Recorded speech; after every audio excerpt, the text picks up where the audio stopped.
नमस्कार दोस्तों, आप सभी का स्वागत है हमारे YouTube चैनल VCS एकेडमी पर। और आज के इस वीडियो में हम नीट IIT से संबंधित वीडियो लेकर आए हैं। इस वीडियो में हम चर्चा करेंगे संधारित्र के बारे में, कैपेसिटर के बारे में। लास्ट वीडियो में हमने विद्युत धारिता के बारे में समझा, जाना, और इस वीडियो में हम संधारित्र के बारे में बेसिक जानकारी लेंगे। यहाँ पर हम देखेंगे कि संधारित्र होता क्या है, किसी संधारित्र की धारिता कितनी होती है, और जब संधारित्र की प्लेटों के मध्य कोई पराविद्युत माध्यम भर दिया जाए तो उसकी धारिता क्या हो जाएगी। यदि हम आंशिक रूप से पराविद्युत माध्यम भर दें या अलग अलग पराविद्युतांक वाली प्लेटें यदि रख दें तो उस संधारित्र की धारिता क्या हो जाएगी। साथ में हम देखेंगे किसी समांतर प्लेट संधारित्र की प्लेटों के मध्य संचित ऊर्जा का व्यंजक, और अंत में इन सभी पर आधारित न्यूमेरिकल क्वेश्चंस भी यहां पर देखने वाले हैं, समझने वाले हैं। जो हमारा नेक्स्ट वीडियो है वो भी संधारित्र से रिलेटेड ही होगा। उसमें हम देखेंगे संधारित्रों का संयोजन, श्रेणी क्रम संयोजन तथा समांतर क्रम संयोजन, और उन पर आधारित बहुत सारे एग्जाम्पल्स। तो विद्यार्थियों, यदि आप हमारे YouTube चैनल पर नए हैं तो चैनल को सब्सक्राइब कर लीजिए, साथ में बेल आइकन भी दबा दीजिए ताकि आपको आगे की वीडियोस के नोटिफिकेशन मिलते रहे। अब मैं इस वीडियो को स्टार्ट करता हूं। सबसे पहले हम बात करेंगे संधारित्र के बारे में कि संधारित्र होता क्या है। तो देखिए, यहां पर दो प्लेटें होगी और दोनों प्लेटें एक दूसरे के समांतर, मोस्टली क्या होती है, एक दूसरे के समांतर होती है, और उनका आकार भी लगभग सेम होता है। तो दो समांतर प्लेटें जब एक दूसरे के नजदीक उपस्थित होती है तो दोनों पर समान परिमाण तथा विपरीत प्रकृति का आवेश उपस्थित होता है, तो उस व्यवस्था को हम संधारित्र कहते हैं, कैपेसिटर कहा जाता है। एक बार फिर से सुन लीजिए, हमारे पास में संधारित्र की डेफिनेशन क्या है कि दो चालक जिन पर समान परिमाण तथा विपरीत प्रकृति के आवेश उपस्थित हो तो उस निकाय को हम संधारित्र कहेंगे। उस निकाय को क्या कहा जाएगा, संधारित्र कहा जाएगा। चलिए मैं कुछ एग्जाम्पल के जरिए आपको बताता हूं कि ये हमारे पास में एक प्लेट है, ये एक उतने ही आकार वाली, उतने ही क्षेत्रफल वाली एक दूसरी प्लेट है।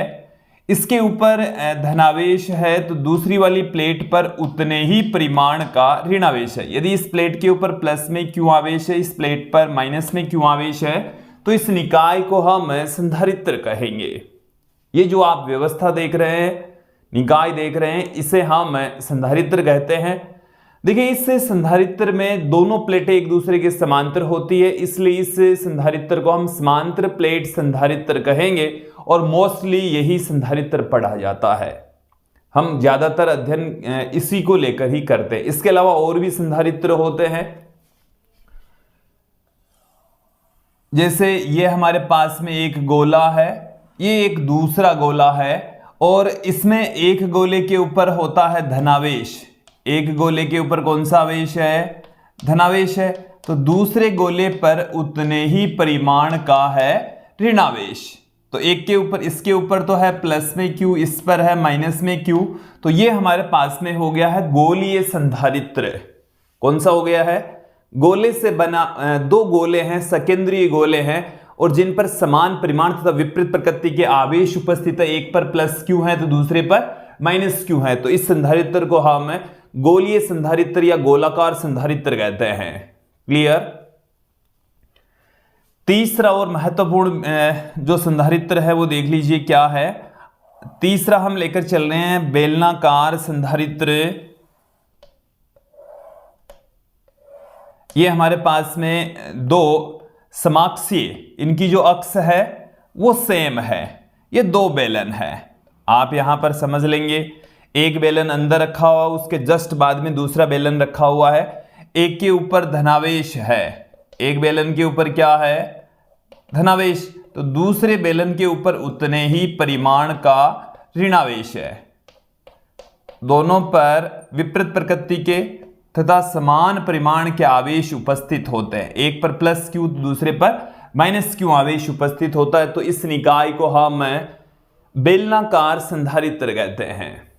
क्लियर। ये हमने कुछ संधारित्र दिखाए हैं। इसमें दो समांतर प्लेटें होगी, इसमें दो सकेंद्रीय गोले होंगे, इसमें दो समाक्षीय बेलन होंगे, और इनमें भी दोनों पर समान परिमाण तथा विपरीत प्रकृति का आवेश मौजूद है। यहां पर भी दोनों पर समान परिमाण तथा विपरीत प्रकृति वाला आवेश मौजूद है, सेम यहां पर भी। तो ये जो संधारित्र है उसका बेसिक होता क्या है वो क्लियर हो गया होगा। अब संधारित्र की आवश्यकता क्यों पड़ी है, हमने लास्ट वीडियो में देखा था विद्युत धारिता। विद्युत धारिता का मतलब होता है आवेश ग्रहण करने की क्षमता, आवेश ग्रहण करने की क्षमता। तो जो आवेश ग्रहण करने की जो क्षमता है वो चालक के क्षेत्रफल पर डिपेंड करता है, चालक के चारों ओर भरे हुए माध्यम पर डिपेंड करता है। लेकिन संधारित्र का प्रयोग करके हम उस प्लेट के ऊपर और अधिक आवेश संग्रहित कर सकते हैं। इसका मतलब है कि प्लेट का क्षेत्रफल बिना बढ़ाए उसकी धारिता बढ़ा सकते हैं। ज्यादा मात्रा में आवेश आ सकता है, इसका मतलब उसकी धारिता अधिक हो जाएगी। तो हम प्लेट का या चालक का बिना क्षेत्रफल बढ़ाए, क्षेत्रफल में कोई बदलाव किए बिना ही यदि उसकी धारिता बढ़ा देते हैं तो धारिता बढ़ाने के लिए एक व्यवस्था बनाई गई, इसको ही हम कह रहे हैं संधारित्र। तो देखिए संधारित्र का सिद्धांत क्या है, क्लियर करें। संधारित्र का सिद्धांत देखिए, इसे आप समझेंगे। मैं यहां पर लेकर चल रहा हूं, एक हमारे पास में चालक प्लेट है ए, प्लेट का नाम दे दिया मैंने ए, और इसके ऊपर जो आवेश है वो है Q। इस पर आवेश क्या है, Q है, और इसका जो विभव है वो है V। तो प्लेट एक का विभव की, प्लेट एक की धारिता, प्लेट एक की धारिता, प्लेट एक की जो धारिता है C बराबर Q बट्टे में V होगी, और इसे मैं देता हूं इक्वेशन नंबर 1, समीकरण 1। अब हम क्या कर रहे हैं, देखो अब ध्यान देंगे। प्लेट एक के नजदीक हम एक अन्य प्लेट लेकर आएंगे B, और ये जो अन्य प्लेट B है ये भू संपर्कित प्लेट है। जो B वाली प्लेट है वो भू संपर्कित है। इसका मतलब है कि इसका एक जो पृष्ठ है वो ग्राउंड से जुड़ा हुआ है, जमीन से जुड़ा हुआ है, क्लियर। तो यदि हम इसके पास में लेकर आए तो देखिए होता क्या है वो क्लियर कर लीजिए कि यहां से इसके ऊपर जो धनावेश है वो इसके नजदीक वाले पृष्ठ के ऊपर आ जाएगा, और इस प्लेट के ऊपर क्या होता है, यहां पर ऋणावेश प्रकट होगा, यहां पर ऋणावेश प्रकट होगा, और यहां पर धनावेश प्रकट होता है। यहां पर कौन सा आवेश प्रकट होता है, धनावेश। ये आवेश क्यों प्रकट हुए, ये इसके प्रेरण के कारण से, इस धनावेश के कारण से इसमें जो भी ऋणावेश था वो इसके नजदीक वाले पृष्ठ के ऊपर आ गया, और इसमें जो भी धनावेश था इसके दूर वाले पृष्ठ के ऊपर क्रिएट हो गया। तो ये क्लियर हो गया, प्रेरण की वजह से इस प्लेट बी के ऊपर ऋणावेश और धनावेश प्रकट हो जाते हैं। अब ये जो धनावेश आप देख रहे हैं, ये वाला जो पृष्ठ है वो जमीन से जुड़ा हुआ भू संपर्कित है, और भू संपर्कन के कारण से ये जो धनावेश है वो यहां से कहां चला जाएगा, ग्राउंड में चला जाएगा। कहां चला गया, ग्राउंड में चला गया, जमीन में चला गया, ठीक है। तो इस स्थिति में, अब इस स्थिति में प्लेट ए की फिर से हम धारिता देख रहे हैं, प्लेट ए की फिर से अब धारिता देखेंगे। तो देखो ध्यान देना, प्लेट ए की धारिता, और इस स्थिति में जो धारिता है इसको मैं लिख रहा हूं C डैश से। क्या यहां पर एक का आवेश बदला, हमने न तो इसको आवेश दिया न इससे आवेश लिया, तो इस पर जितना आवेश पहले था उतना ही आवेश अब है। तो Q बट्टे में देखो V बदल जाता है, V क्या हो जाता है, V डैश अब Q हो जाता है। इसको क्लियर करें, देखिए धनावेश की वजह से धन विभव होता है। धनावेश क्या क्रिएट कर रहा है, धन विभव, और ऋणावेश ऋण विभव उत्पन्न करता है। तो यहां पर पहले विभव था V, और ये जो ऋणावेशित प्लेट है ये यहां पर इसका जो विभव है वो थोड़ा कम कर देती है।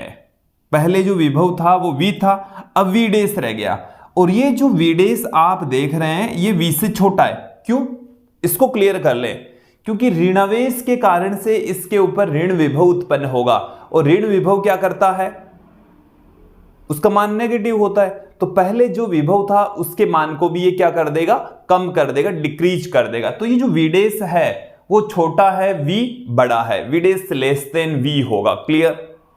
तो जो प्लेट ए की धारिता है सी डैश बराबर क्यू बट्टे में वी डैश, जो वी डैश है वो वी से छोटा है। ये देखो क्लियर कर लीजिए, ये क्यों छोटा है, क्योंकि इस ऋणावेश की वजह से यहां पर विभव क्या हो जाता है, कम हो जाता है, डिक्रीज हो जाता है। देन यहां से क्या हो जाएगा, वी डैश कम है, वी बड़ा है। इक्वेशन नंबर 2 में हम एक का भाग लगा दे, सी डैश बट्टे में सी बराबर क्यू बट्टे में वी डैश अपॉन क्यू बट्टे में वी। क्यू से क्यू कैंसिल हो गया, वी ऊपर चला जाएगा, वी डैश नीचे आ जाएगा, वी बट्टे में वी डैश।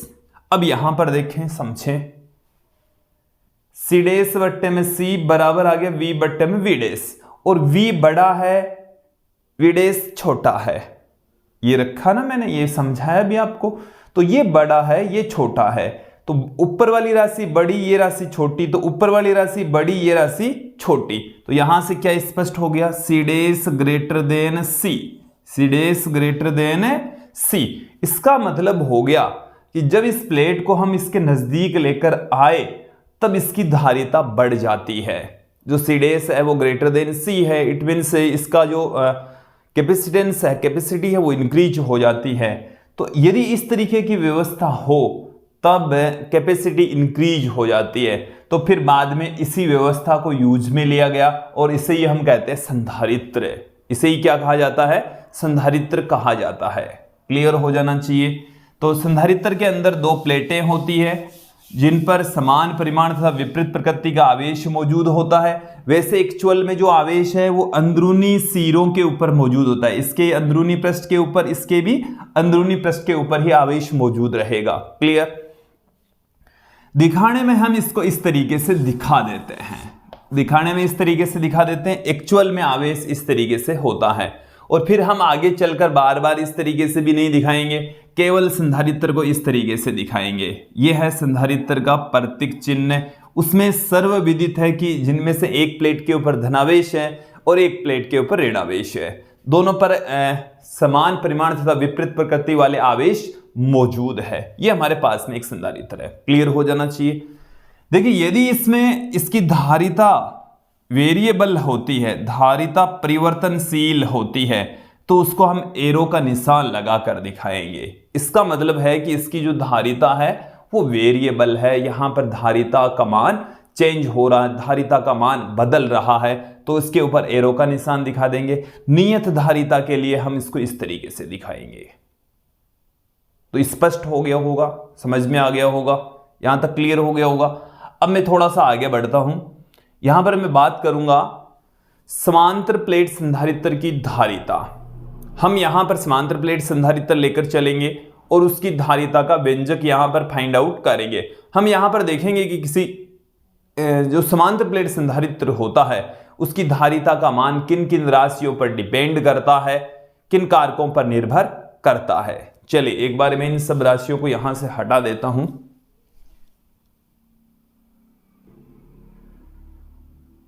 देखिए समांतर प्लेट संधारित्र, पैरेलल प्लेट कैपेसिटर। समांतर प्लेट संधारित्र मैंने समझा दिया होता क्या है। इसमें 2 समांतर प्लेटें होगी जिन पर समान परिमाण तथा विपरीत प्रकृति वाला आवेश मौजूद होगा। अब यहां पर हम उसकी धारिता का फॉर्मूला निकालने जा रहे हैं। ठीक है, चलिए ये हमारे पास में एक प्लेट है, ये हमारे पास में एक दूसरी प्लेट है।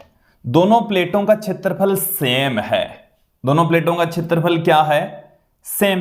प्रत्येक प्लेट का क्षेत्रफल तो कितना है, हम लेकर चल रहे हैं a। दोनों प्लेटों के बीच की जो डिस्टेंस है वो हम लेकर चल रहे हैं d। प्लेटों के बीच की जो दूरी है वो कितनी लेकर चल रहे हैं हम, d। एक प्लेट के ऊपर आवेश है प्लस में q।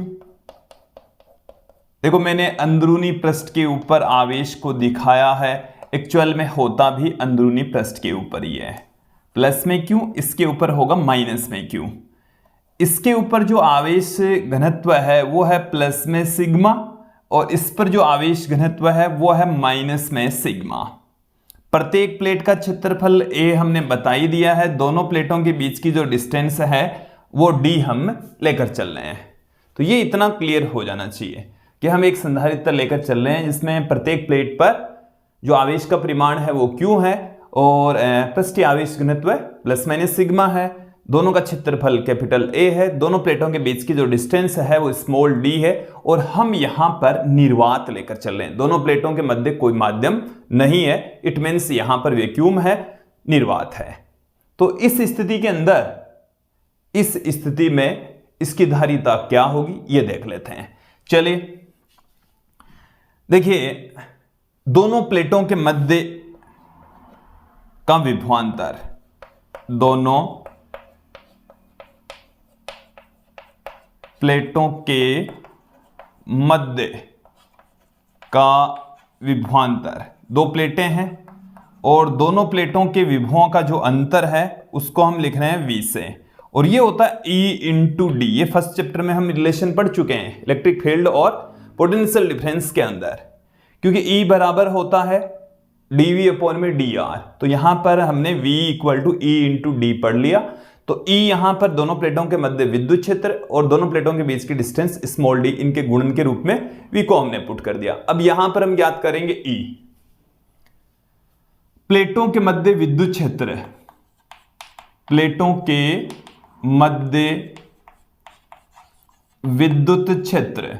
चलिए बोर्ड पर ध्यान देंगे आप। E बराबर यह है E1 प्लस E2। धनावेशित प्लेट के कारण से जो विद्युत क्षेत्र है वो इस डायरेक्शन में है, इसको हम लिख रहे हैं E1 से। ऋणावेशित प्लेट के कारण से भी देखो, धनावेश से तो होता है दूर की ओर और ऋणावेश के कारण से होता है उसके पास की ओर। तो धनावेश की वजह से भी इधर और इस ऋणावेशित प्लेट की वजह से भी इधर। ऋणावेशित प्लेट के कारण से विद्युत क्षेत्र है उसको हम E2 से लिख रहे हैं। दोनों के कारण से ही विद्युत क्षेत्र एक ही डायरेक्शन में है, पॉजिटिव प्लेट से नेगेटिव प्लेट की ओर। अब देखिए, इस पॉजिटिव प्लेट के कारण से जो विद्युत क्षेत्र है वो है सिग्मा अपॉन 2 एप्सिलॉन नॉट। देखो इसको भी क्लियर करें। हमने फर्स्ट चैप्टर के अंदर किसी चालक प्लेट के कारण से विद्युत क्षेत्र पढ़ा है sigma upon epsilon not, sigma upon epsilon not. और चालक प्लेट के अंदर तो जो आवेश है वो दोनों पृष्ठों पर होता है। जैसे ये चालक प्लेट है तो चालक प्लेट के कारण से जो विद्युत क्षेत्र होता है वो सिग्मा अपॉन एप्सिलॉन नॉट होता है। बट यहां पर ये है तो चालक प्लेट, बट जो आवेश है वो अंदरूनी पृष्ठ के ऊपर ही है, आंतरिक भाग के अंदर ही है। मतलब आवेश एक ही पृष्ठ के ऊपर रह गया, एक ही पृष्ठ के ऊपर रह गया। इसका मतलब जो विद्युत क्षेत्र है वो सिग्मा अपॉन 2 एप्सिलॉन नॉट रह गया, पहले का आधा रह गया। तो धनावेशित प्लेट के कारण से विद्युत क्षेत्र सिग्मा अपॉन 2 एप्सिलॉन नॉट, ऋणावेशित प्लेट के कारण से विद्युत क्षेत्र सिग्मा अपॉन 2 एप्सिलॉन नॉट। दोनों की वजह से ही जो इलेक्ट्रिक फील्ड इंटेंसिटी है वो सेम होगी, एक ही डायरेक्शन में होगी। इनको 2 टाइम्स कर दीजिए, 2 टाइम्स करेंगे तो सिग्मा अपॉन एप्सिलॉन नॉट आ जाएगा। और सिग्मा के स्थान पर हम क्या लिख सकते हैं, आवेश बट्टे में क्षेत्रफल लिख सकते हैं, Q अपॉन में A। प्रत्येक प्लेट का जो क्षेत्रफल है वो A है, तो पृष्ठीय आवेश घनत्व आवेश बट्टे में क्षेत्रफल Q अपॉन में एप्सिलॉन नॉट आ जाएगा। क्लियर। अब देखें जो पोटेंशियल है V बराबर क्या हो जाएगा, E इंटू डी। तो Q इंटू डी बट्टे में A एप्सिलॉन नॉट। और संधारित्र की धारिता क्या हो जाएगी, C नॉट से लिख रहा हूं। निर्वात में जो धारिता है उसको C0 से C नॉट से मैं पुट कर रहा हूं। ये क्या होता है, Q अपॉन में V होती है। Q, V का मान ये रहा, Q D बट्टे में A एप्सिलॉन नॉट। Q से Q कैंसिल हो गया, हमारे पास में आ गया A एप्सिलॉन नॉट बट्टे में स्मॉल d। तो ये आपको ध्यान में रखना है, किसी समांतर प्लेट संधारित्र की धारिता होती है A epsilon naught upon small d, जहां A प्रत्येक प्लेट का क्षेत्रफल है, d दोनों प्लेटों के बीच की डिस्टेंस है, और एप्सिलॉन नॉट निर्वात की विद्युतशीलता यदि दोनों प्लेटों के मध्य निर्वात है तो। अब यदि दोनों प्लेटों के मध्य कोई माध्यम भरा हो, दोनों प्लेटों के मध्य क्या हो, कोई माध्यम भरा हो, और मैं यहां पर कंसीडर कर लेता हूं कि एप्सिलॉन r पराविद्युतांक वाला माध्यम भरा हुआ है या k पराविद्युतांक वाला माध्यम भरा हुआ है, देन यहां पर A एप्सिलॉन अपॉन में d आ जाएगा, और इसके स्थान पर एप्सिलॉन के स्थान पर एप्सिलॉन नॉट k या एप्सिलॉन नॉट एप्सिलॉन r, क्योंकि पराविद्युतांक को कई जगह पर एप्सिलॉन r से पुट करते हैं तो कई जगह पर इसको कैपिटल K से भी रिप्रेजेंट करते हैं। ये आ गया अपने पास में फॉर्मूला, ये सूत्र आ चुका है।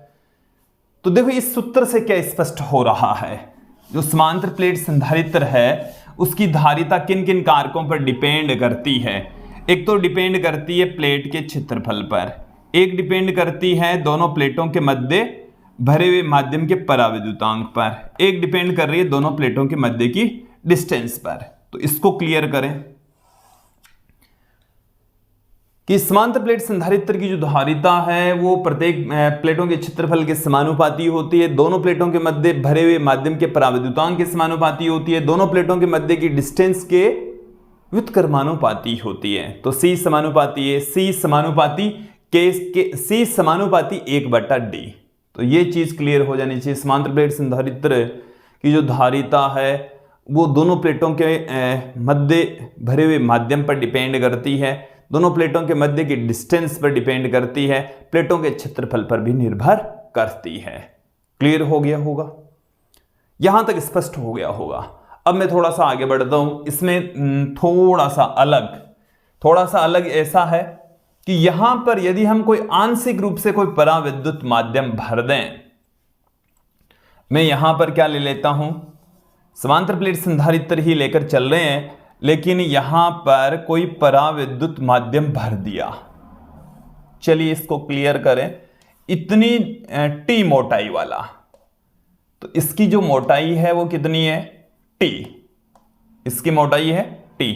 अब देखो इसको क्लियर करें, ये वाला जो स्पेस आप देख रहे हैं इस स्पेस में निर्वात है, इस स्पेस में निर्वात है, और यहां से यहां तक की जो डिस्टेंस है टोटल वो D है, और ये पराविद्युत माध्यम है, और इस पराविद्युत माध्यम का जो पराविद्युतांक है वो K है। ठीक है, K पराविद्युतांक वाला और T मोटाई वाला पराविद्युत माध्यम हमने इस समांतर प्लेट संधारित्र के मध्य रख दिया है।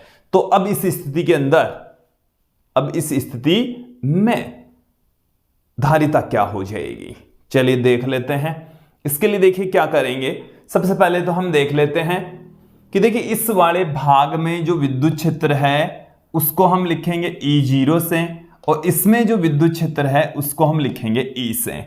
तो यहां पर ध्यान दें, दोनों प्लेटों के मध्य जो विभवांतर है, देखो E0 निर्वात में विद्युत क्षेत्र। अब निर्वात रहा कितनी दूरी में है, D -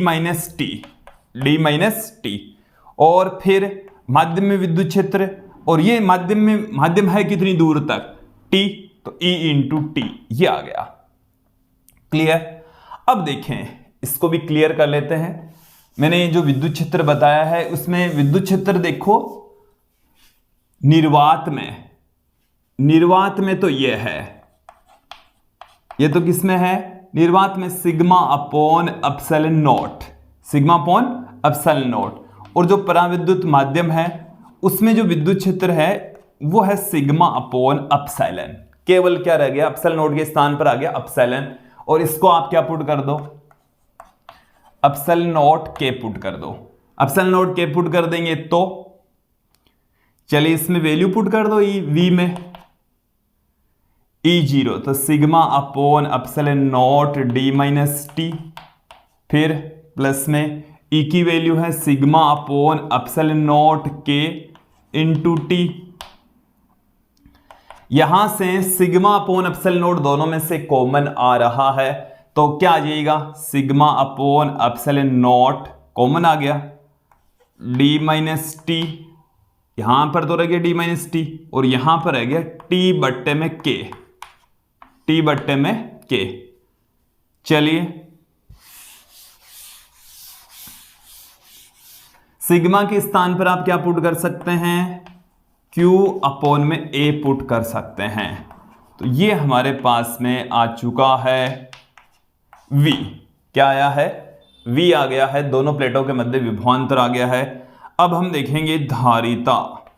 इस स्थिति के अंदर जो धारिता है C बराबर क्या हो गया है, C बराबर होता है Q/V, और Q/V का जो मान है वो हमारे पास में है Q/A ε0 × D - T plus T/K। यहां से Q से Q कैंसिल हो गया, C बराबर A ε0 D - T plus T upon में के, ये आ गया हमारे पास में। C बराबर ए epsilon naught upon D minus T plus T upon में के। क्लियर? स्पष्ट हो जाना चाहिए, समझ आ जाना चाहिए। क्लियर?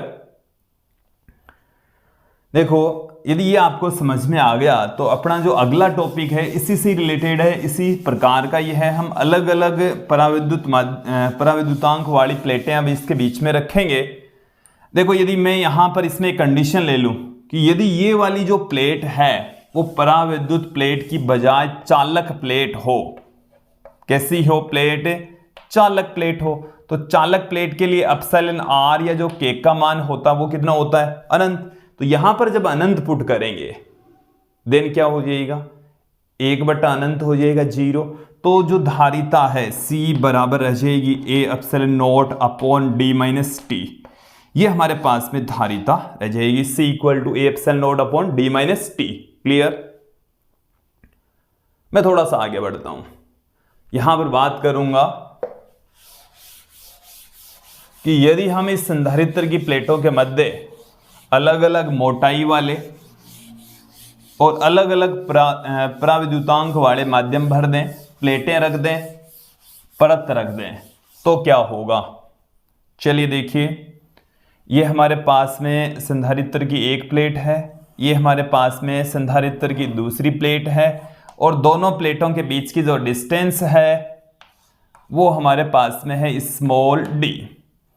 और यहां पर ये हमने एक प्लेट रख दी है। चलिए इसको आप समझें। ये हमने K1 या एप्सिलॉन R 1 वाले माध्यम पराविद्युतांक, इसका पराविद्युतांक K2, इसका पराविद्युतांक है K3, और डॉट डॉट डॉट इस वाले माध्यम का पराविद्युतांक है Kn। इसकी मोटाई है T1, इसकी T2, इसकी T3, इसकी डॉट डॉट डॉट ये Tn।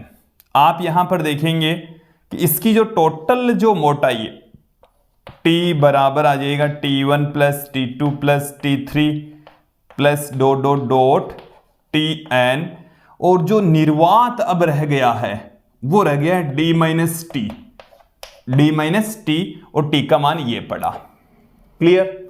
तो इस संधारित्र की अब धारिता है वो क्या रह जाएगी? C बराबर ए एप्सिलॉन नॉट बट्टे में आता है D minus T, D minus T. तो T का मान कितना है? देखो T का मान कितना है? T1 plus T2 plus dot dot dot Tn, फिर प्लस में T1 अपॉन में K1 प्लस T2 अपॉन में K2 plus dot dot dot Tn upon में Kn। ये हमारे पास में है C बराबर ए epsilon naught upon D minus T, T1 plus T2 plus dot dot dot Tn plus T1 upon K1 plus T2 upon K2 plus dot dot dot plus Tn upon Kn। Clear? तो स्पष्ट हो गया होगा, समझ आ गया होगा यहां तक। चलिए हम अगले बिंदु की ओर बढ़ते हैं। एक बार इन सबको हटा देता हूं, फिर हम आगे बढ़ेंगे। एक क्वेश्चन हमारे सामने है, देखिए ये क्वेश्चन यदि हम सॉल्व कर लेते हैं तो बहुत कुछ हम यहां पर सीख पाएंगे। देखिए क्या है इस क्वेश्चन में कि एक वायु संधारित्र की समांतर प्लेटों का क्षेत्रफल 0.20 मीटर स्क्वायर तथा उनके बीच की दूरी 0.01 मीटर है। इसकी प्लेटों के बीच विभवांतर 3000 वोल्ट है। दोनों प्लेटों के बीच जब किसी पराविद्युत पदार्थ की 0.01 मीटर मोटी शीट रखी जाती है तो विभवांतर घटकर 1000 वोल्ट रह जाता है। तो हमें कुछ यहां पर राशियां ज्ञात करनी है। पहला बिंदु क्या है? शीट रखने से पहले संधारित्र की धारिता। तो शीट रखने से पहले संधारित्र की प्लेटों के मध्य वायु है, और वायु में संधारित्र की जो धारिता होती है C बराबर होता है ए epsilon naught upon small d। ए की जो वैल्यू है ये रही 0.20, एप्सिलॉन नॉट का मान होता है 8.854 × 10 की घात -12 बट्टे में स्मॉल d दोनों प्लेटों के बीच की डिस्टेंस 0.01, यहां से पॉइंट हटाएंगे तो ये हट जाएगा और यहां से इसको गुणा कीजिए, पॉइंट हटा दिया, 2 जीरो से गुणा करेंगे तो कितना आ जाएगा हमारे पास में, 2 से एक बार गुणा कर लीजिए या 0.2, चलिए गुणा कीजिए तो 8 आ गया, 8, फिर इसका डबल करेंगे तो 10 हो गया, फिर 16 एक 17, 16 एक 17, और यहाँ से 2 डिजिट पहले मैं पॉइंट पुट कर देता हूँ, 10 की घात -10 रह जाएगी और ये फेरेड में आ जाएगी। 1.77 इंटू 10⁻⁻10 फेरेड। आगे क्या पूछा देखिए, संधारित्र की प्रत्येक प्लेट पर आवेश पहले पूछा है तो Q बराबर होता है C into V।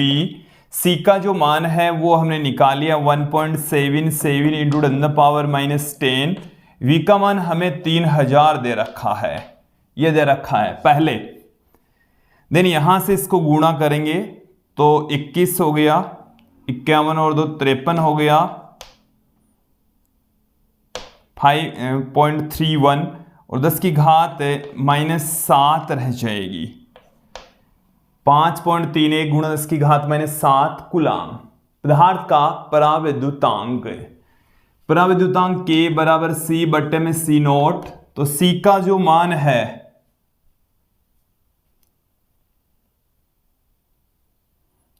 C upon में C नोट से निकाल सकते हैं आप, तो इसे आप क्या लिख सकते हैं, Q बट्टे में V और इसको Q बट्टे में V नोट। तो यहां से ये आ जाएगा V नोट अपॉन में V नोट हमारे पास में है 3000, बाद में जो विभव है वो रह जाता है 1000। तो K का जो मान है, पराविद्युतांक का जो मान है वो आ गया 3। नेक्स्ट क्वेश्चन देखिए, पराविद्युत पदार्थ की प्लेट रखने पर संधारित्र की धारिता, अब नई धारिता क्या हो जाएगी, तो Cm बराबर होता है A epsilon note epsilon R, या एप्सिलॉन R की जगह हम K यूज में लेकर चल रहे हैं, तो ये आ गई K C नोट।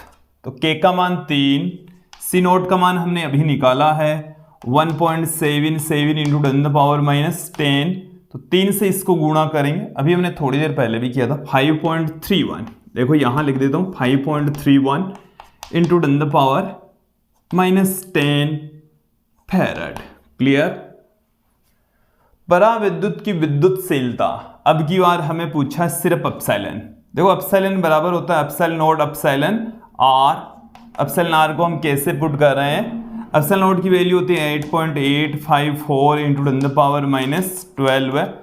K का जो मान है वो हमें दे रखा है 3, तो 3 से गुणा कीजिए, 12 15 और 1 16, 24 और 1 25,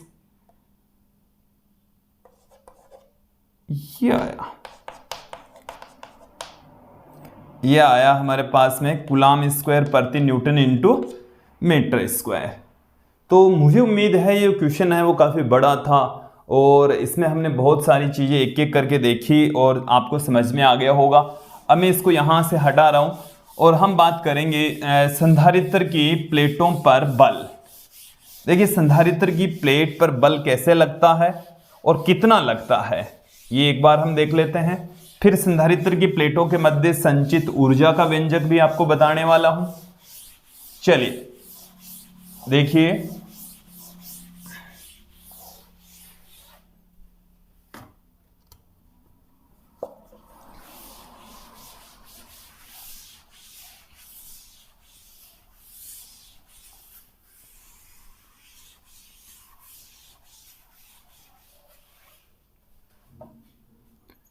पहले हम देख लेते हैं संधारित्र की प्लेटों पर बल।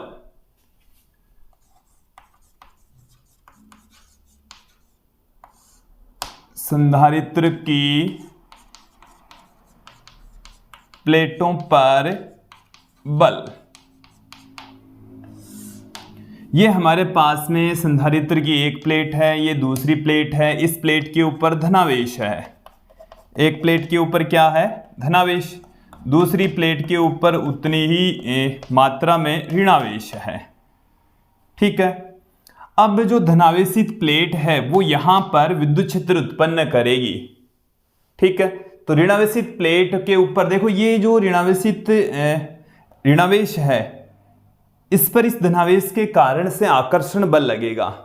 तो ये जो प्लेट है ये इस प्लेट को अपनी ओर खींच रही है, ये ऋणावेशित प्लेट इस धनावेशित प्लेट को अपनी ओर खींच रही है। तो इसका मतलब इनके बीच में एक बल काम करता है, दोनों प्लेटों के मध्य यहां पर बल काम करेगा। क्यों बल काम करेगा? क्योंकि ऋणावेश और धनावेश के बीच में आकर्षण बल काम करता है और दोनों प्लेटों पर विपरीत प्रकृति का आवेश मौजूद है, तो ये दोनों प्लेटें एक दूसरे को अट्रैक्ट करेगी, आकर्षित करेगी। तो बल का मान क्या होगा? तो बल का मान होता है Q इंटू ई, ऋणावेशित प्लेट पर लगने वाला बल। चलिए देखिए, ऋणावेशित प्लेट पर लगने वाला बल,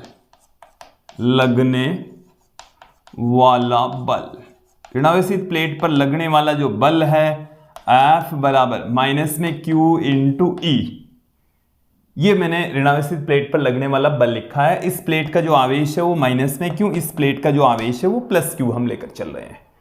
अब चाहिए अपन को विद्युत क्षेत्र। विद्युत क्षेत्र क्या होगा इस प्लेट पर?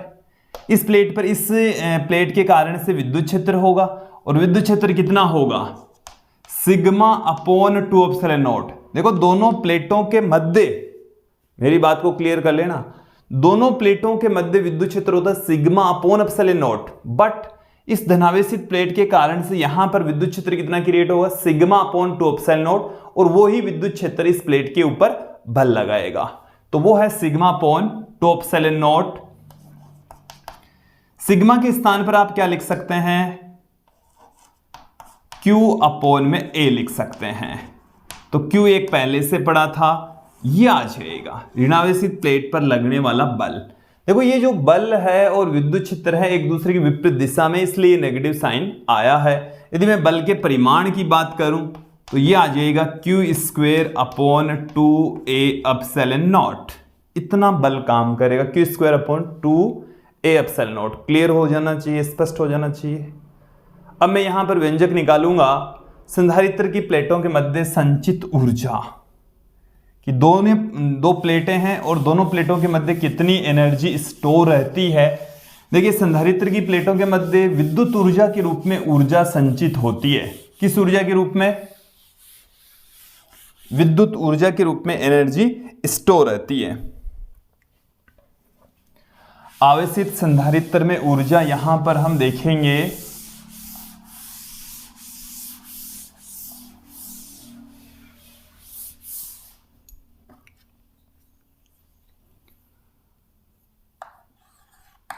अपना जो टॉपिक है वो है आवेशित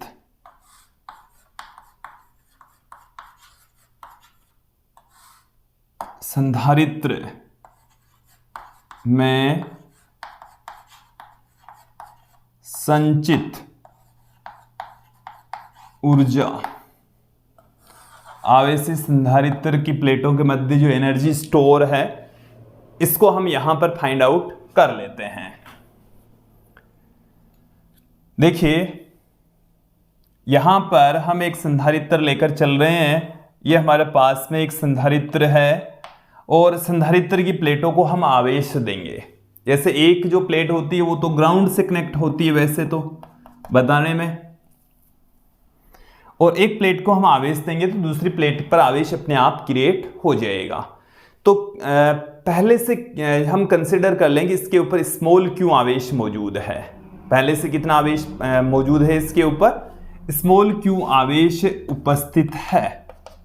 ठीक है, अब हम यहां पर डी क्यू आवेश और लेकर आ रहे हैं। कहां से लेकर आ रहे हैं? अनंत से लेकर आ रहे हैं। देखो इस चीज को क्लियर कर लीजिए, पहले से आवेश मौजूद है, थोड़ा सा आवेश और लेकर आ रहे हैं, थोड़ा सा आवेश और लेकर आएंगे तो इस आवेश और इस आवेश के बीच में प्रतिकर्षण बल काम करना पड़ेगा। हमें इस प्रतिकर्षण बल के विरुद्ध धक्का मारना पड़ेगा और हमने जो काम किया वही काम संधारित्र की प्लेटों के मध्य स्थितिज ऊर्जा के रूप में संचित हो जाता है और वही हम यहां पर ज्ञात करने वाले हैं। ठीक है, तो इस आवेश dq को प्लेट को dq आवेश देने में कितना काम करना पड़ता है वो देख लेते हैं। प्लेट को dq आवेश देने में किया गया कार्य है। dq आवेश देने में किया गया कार्य, देने में किया गया कार्य। तो छोटा सा आवेश देने में किया गया कार्य भी छोटा सा। देखो विभव की डेफिनेशन क्या होती है, W अपॉन में Q। V बराबर क्या होता है, W अपॉन में Q। तो यहां से dW बराबर V dQ आ गया। ये मैंने कहां से लिखा है, यहां से लिखा है। ये हमने इस चैप्टर में शुरू में ही देख लिया था। तो W equal to Q V होता है, तो यहां पर dQ, तो इधर dW। क्लियर। अब देखो V बराबर हम क्या जानते हैं, Q बट्टे में C। तो ये आ गया हमारे पास में Q बट्टे में V। अब हम प्लेट को कितना आवेश दे रहे हैं टोटल, प्लेट को 0 से कैपिटल Q आवेश देने में किया गया कार्य, आवेश देने में किया गया कार्य टोटल वर्क डन कितना होगा, तो इंटीग्रेशन कर देते हैं 0 से लेकर कैपिटल Q तक। इस V का मान है Q बट्टे में C, तो इसका मान आ गया हमारे पास में W 1/C बाहर आ गया, Q रह गया। Q का इंटीग्रेशन क्या हो, इसका इंटीग्रेशन क्या हो जाएगा, 1 + 1 बट्टे में 1 + 1 0 से कैपिटल Q तक। और यहां से हमारे पास में क्या आ जाएगा, 1/C Q² 2। लिमिट हम पुट कर देंगे, क्या आ जाएगा, W बराबर 1/C Q² बट्टे में 2 - 0। और यह किया गया कार्य ही प्लेटों के मध्य ऊर्जा के रूप में संचित हो जाता है। तो Q² बट्टे में 2C ये आ गया। संधारित्र की प्लेटों के मध्य संचित ऊर्जा क्या आ गई है, Q² 2C। U equal to Q² 2C। इसे हम दूसरे फॉर्म में भी रिप्रेजेंट कर सकते हैं। दूसरे रूप में कैसे रिप्रेजेंट कर देंगे, देखो एक Q की जगह हम C इंटू V पुट कर देंगे, तो एक Q की जगह ही रखेंगे, तो एक Q बट्टे में 2C तो पड़ा ही है। एक Q की जगह हम क्या रख रहे हैं, C इंटू V, तो C से C कैंसिल हो गया। हमारे पास में U बराबर क्या आ गया, 1/2 QV, 1/2 QV। ये दूसरा फॉर्मूला आ गया, दूसरे रूप में आ गया। यदि हम इस Q की जगह CV रख दे तो C² V² बट्टे में 2C, तो हमारे पास में U बराबर कितना आएगा, 1/2 C इंटू V²। ये हमारा पॉपुलर फॉर्मूला है, बार बार यूज में आएगा, काफी महत्वपूर्ण सूत्र है, इंपॉर्टेंट सूत्र है। U equal to 1/2 CV², 1/2 CV²। Clear. थोड़ा सा आगे बढ़ते हैं। ये हमारे पास में 3 रूप आ गए, Q² 2C, 1/2 CV², 1/2 Q into V। अब मैं यहां पर बात करूंगा ऊर्जा घनत्व। ऊर्जा घनत्व का मतलब है कि प्रति एकांक आयतन में संचित ऊर्जा कि जो संधारित्र है उसकी प्लेटों के मध्य प्रति एकांक आयतन में संचित ऊर्जा कितनी होगी, तो उसको हम कहते हैं ऊर्जा घनत्व। उसे क्या कहा जाता है, ऊर्जा घनत्व कहा जाता है। U से रिप्रेजेंट करते हैं, और ये होता है ऊर्जा बट्टे में आयतन, ऊर्जा बट्टे में आयतन। तो संधारित्र की प्लेटों का मध्य जो संचित जो आयतन है वो कितना होगा, एक प्लेट के क्षेत्रफल को इन दोनों प्लेटों के बीच के डिस्टेंस से गुणा कर दीजिए तो इसका आयतन आ जाएगा। अनुप्रस्थ काट क्षेत्रफल को इनके बीच की जो मोटाई है, चौड़ाई है, इससे मल्टीप्लाई कर दीजिए तो आयतन आ जाएगा। तो A इंटू डी हो जाएगा, क्या हो जाएगा, A इंटू डी। तो स्मॉल u बराबर U बट्टे में AD, और U का मान कितना है, हाफ CV²। C बराबर हम क्या जानते हैं, अभी हमने देखा इसी वीडियो में ही, A∈0/D। V बराबर भी हम क्या जानते हैं, E इंटू डी। ये सब कुछ आ गया है, जो कुछ कट पिट रहा है उसे काट पीट दीजिए, ऐसे A कट जाएगा।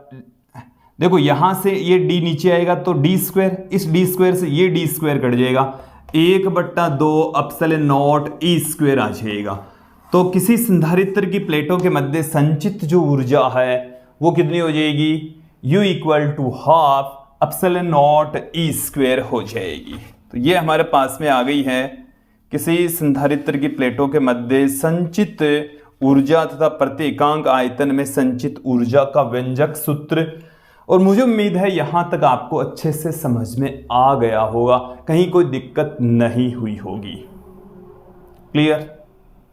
अब हम कुछ न्यूमेरिकल क्वेश्चंस यहां पर देख लेते हैं ताकि ये जो टॉपिक है वो हमें बेटर तरीके से क्लियर हो जाए।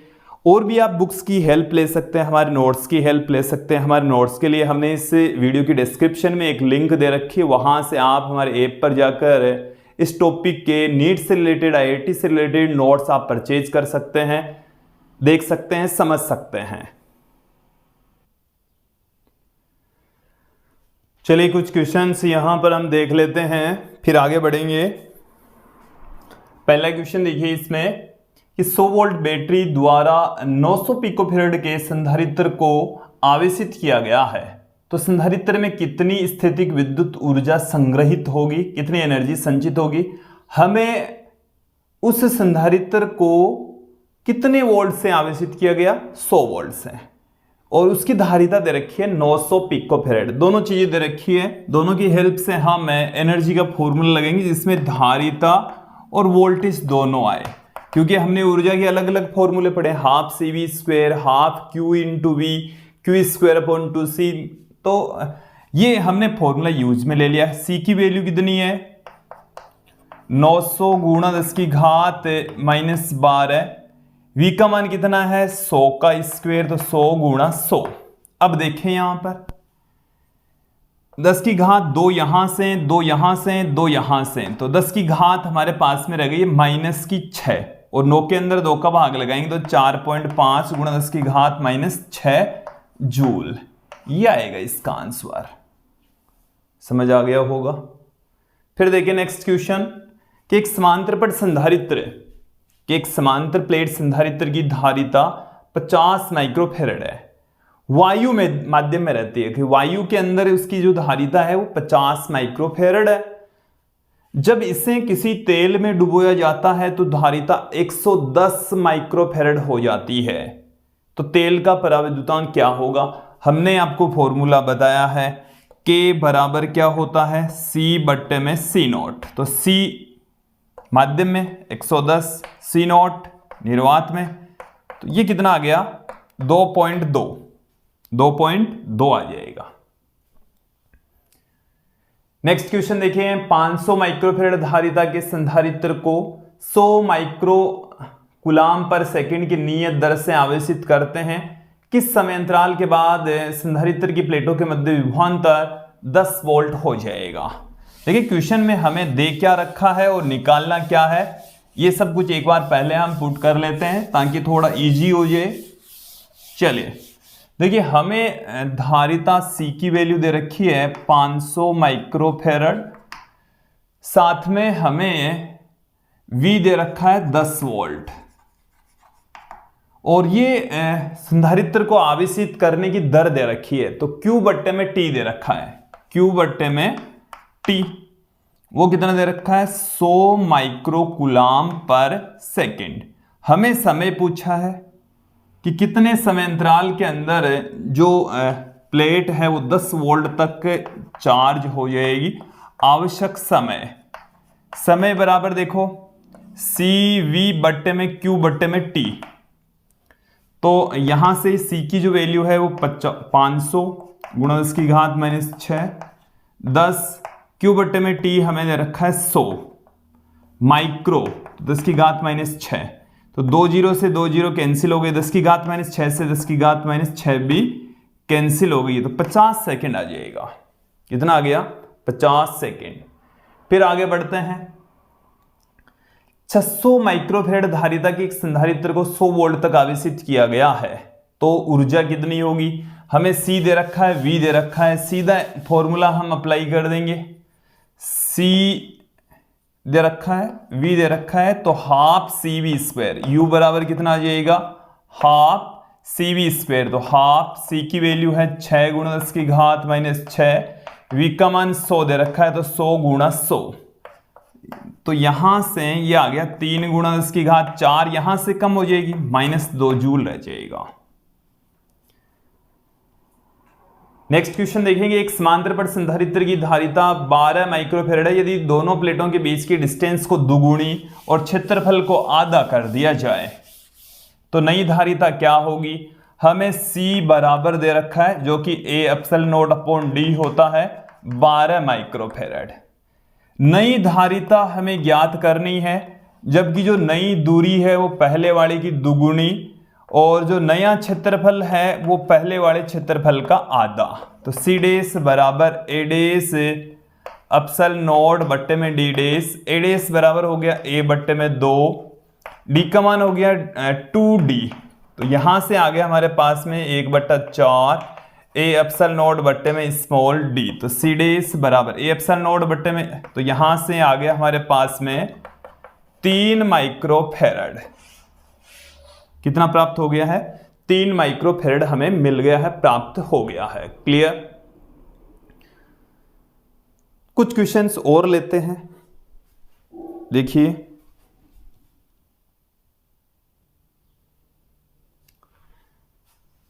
पहले ये क्वेश्चन देखिए कि 20 माइक्रोफेरेड धारिता वाले संधारित्र की प्लेटों के बीच की दूरी 2 मिलीमीटर है। दोनों प्लेटों के बीच की डिस्टेंस दे रखी है, धारिता दे रखी है। यदि प्लेटों के बीच की 1 mm चौड़ा तथा 2 पराविद्युतांक वाला गुटका रख दिया जाए तो नई धारिता क्या होगी। देखो समझो, तो हमें क्या दे रखा है, C बराबर A epsilon naught upon small d बराबर 20 माइक्रोफेरेड दे रखा है। दोनों प्लेटों के बीच की जो डिस्टेंस है वो हमें 2 मिलीमीटर दे रखी है। गुटका हम रख रहे हैं 1 मिलीमीटर का, मतलब d का आधा।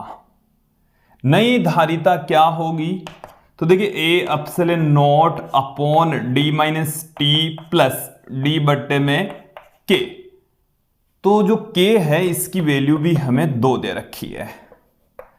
तो यहां से C डैश को हम थोड़ा सिंप्लीफाई कर लेते हैं। A एप्सिलॉन नॉट t की जो वैल्यू है वो है d बट्टे में 2,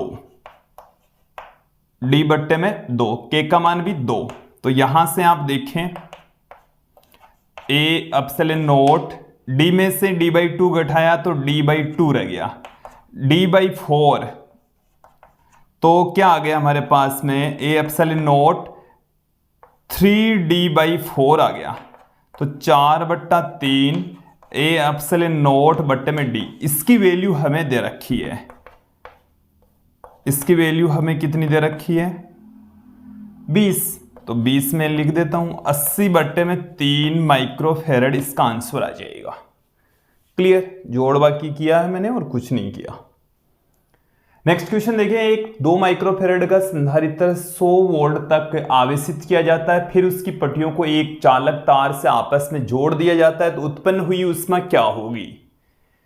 देखें, एक संधारित्र है जिसमें एक प्लेट के ऊपर प्लस में, दूसरी प्लेट पर माइनस में आवेश है। यदि हम इसको किसी चालक तार द्वारा जोड़ दें तो देखिए इनके मध्य संचित जो ऊर्जा है वो समाप्त हो जाएगी, क्योंकि जो आवेश है वो 0 हो जाएगा। संचित जो आवेश है वो 0, ऊर्जा 0 हो जाएगी। ऊर्जा कहां चली गई, इस तार से प्रवाहित हुआ आवेश और उसमें ऊष्मा के रूप में उत्सर्जित हो गई। देखो इस चीज को क्लियर करें, इसके मध्य ऊर्जा संचित थी 1/2 CV²। जैसे ही हम तार से जोड़ देंगे इन दोनों का आवेश 0 हो जाएगा। आवेश 0 होने का मतलब है कि इनके मध्य संचित जो ऊर्जा है वो 0 हो जाएगी।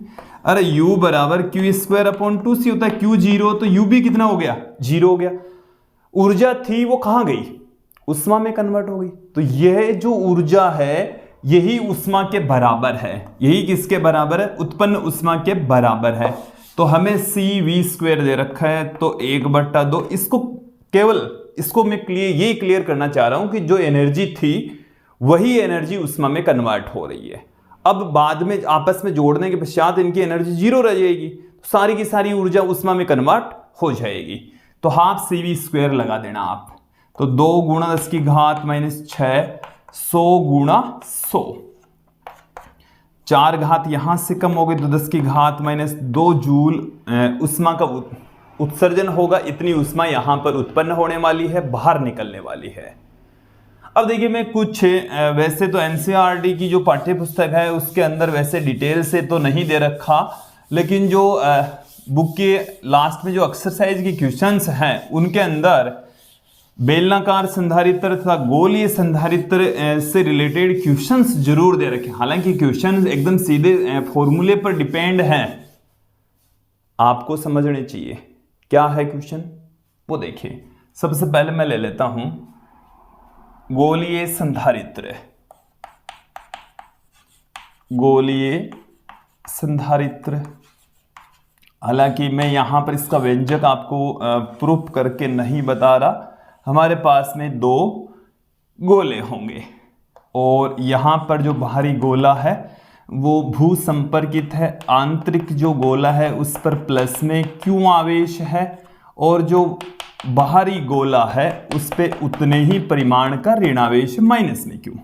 इसकी रेडियस A है, इसकी रेडियस B है। तो देखिए इसकी जो धारिता है वो होगी 4 pi epsilon not AB upon B minus A, ठीक है।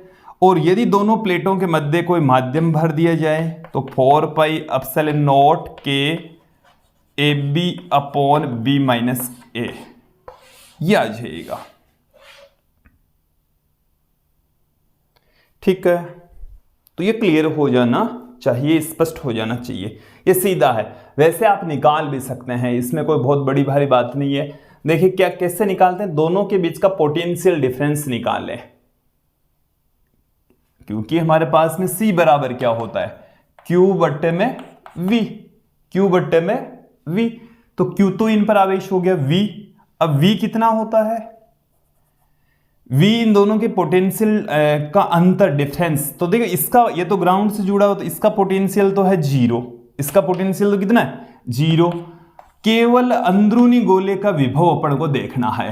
अंदरूनी गोले का विभव खुद इस गोले के, खुद इस स्वयं में इस धनावेशित गोले की वजह से विभव होगा, वो होगा 1/4 पाई एप्सिलॉन नॉट Q बट्टे में A, Q बट्टे में A।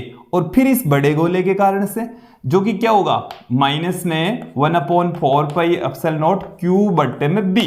और यहां से जब हम कैलकुलेशन करेंगे, देखो आ ही गया ये तो, Q बट्टे में 4 पाई एप्सिलॉन नॉट कॉमन आ गया, 1/A माइनस 1/B रह गया। Q से Q क्या हो गया, कैंसिल हो गया। 4 पाई एप्सिलॉन नॉट ऊपर, इनका एलसीएम लेंगे तो AB, इनका एलसीएम लेंगे तो क्या आएगा B माइनस A बट्टे में AB, तो AB ऊपर चला गया। यही तो धारिता मैंने पुट करवाई है, तो ऐसे निकलता है।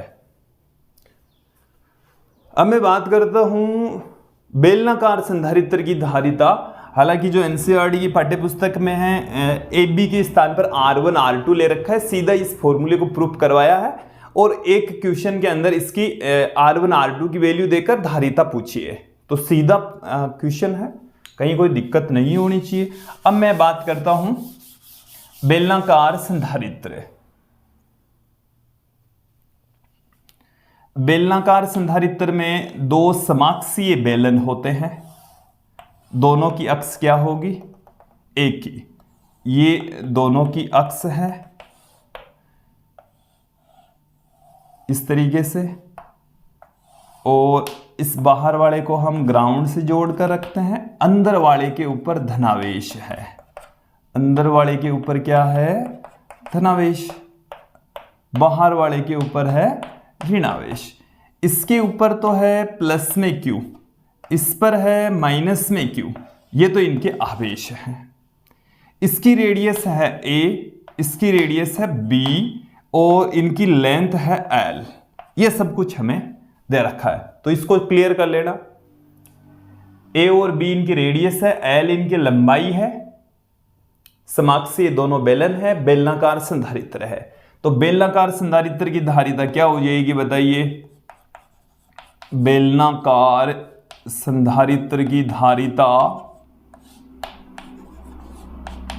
बेलनाकार संधारित्र की जो धारिता है उसको हम C से पुट कर रहे हैं, और ये होती है 2 पाई एप्सिलॉन नॉट एल बट्टे में log b बट्टे में a, b बट्टे में a। इसे आप ऐसे भी लिख सकते हैं 2 pi epsilon naught L 2.303 log, आधार मैंने e से 10 कर दिया, e से क्या कर दिया 10 कर दिया, तो ऐसे इसको लिखा जा सकता है। और दोनों बेलनों के मध्य कोई के पराविद्युतांक वाला माध्यम भर दें, तब ये वाला फॉर्मूला इस तरीके से हो जाएगा। ठीक है, तो आपको फिर भी इनके जो फॉर्मूले हैं वो ध्यान में रखने हैं, ताकि यदि कोई क्वेश्चन आ भी जाए, आपके सामने आ जाए, तो सीधे इन फॉर्मूला का प्रयोग करते हुए आप धारिता निकाल सकें। तो विद्यार्थी, ये था आज का हमारा वीडियो, जिसमें हमने संधारित्र के बारे में अच्छे से समझा, विभिन्न स्थितियों में उनकी धारिताओं की वैल्यू फाइंड आउट की, साथ में कुछ क्वेश्चंस भी यहां पर देखे। आज की इस वीडियो में इतना ही। नेक्स्ट वीडियो में हम संधारित्रों का संयोजन देखेंगे कि संधारित्रों को श्रेणी क्रम समांतर क्रम में हम जोड़ते हैं, फिर हम मिश्रित तरीके से उनको जोड़ेंगे, अलग अलग स्थितियों में उनको जोड़कर तुल्य धारिता फाइंड आउट करेंगे। तो जो नेक्स्ट वीडियो है वो काफ़ी महत्वपूर्ण वीडियो होने वाला है, एग्जाम की दृष्टि से काफ़ी महत्वपूर्ण वीडियो होगा। आप हमारे साथ में यूं ही बने रहिए। आज के लिए इतना ही, धन्यवाद दोस्तों।